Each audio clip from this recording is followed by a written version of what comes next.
You. Well, in the flurry of layoffs since we've seen the Trump administration take office, one agency affected is responsible for overseeing everything from mortgage services to payment apps like Venmo. WMAR2 News' Christy Harper spoke with an enforcement lawyer with the Consumer Financial Protection Bureau about the impact.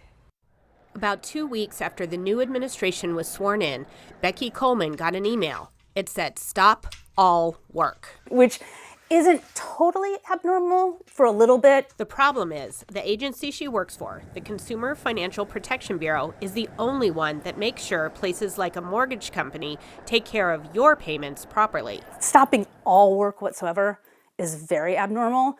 They also immediately closed the building. This is while all other federal workers were told to return to office. We couldn't talk with opposing counsel. We couldn't talk with companies or anything.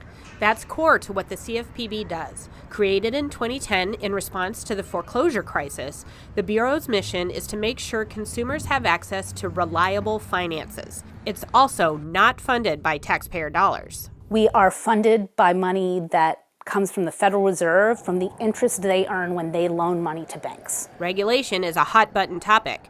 Last year, a financial industry group challenged the agency's regulatory authority. The Supreme Court ruled that the CFPB is constitutional and still subject to oversight by Congress. They did change the structure in terms of making it possible for the president to fire the director at will. And they faced other challenges to their authority.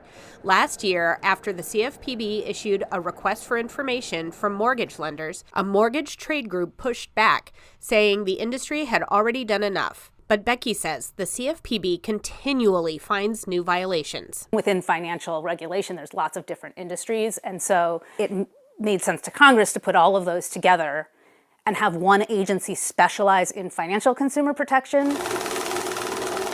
Because of the CFPB's work, consumers have received nearly $20 billion in financial relief from bad actors. We get lots of money back into individual Americans' pockets.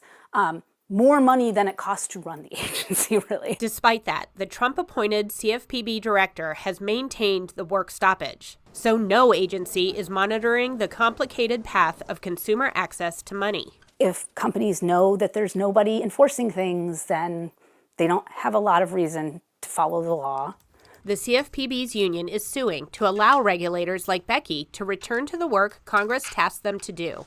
For now, Becky sits, waits, and hopes consumers realize this stoppage leaves them more exposed. This is really bad for them. I think, we are risking another financial crisis without the CFPB. Christy Harper, WMAR 2 News.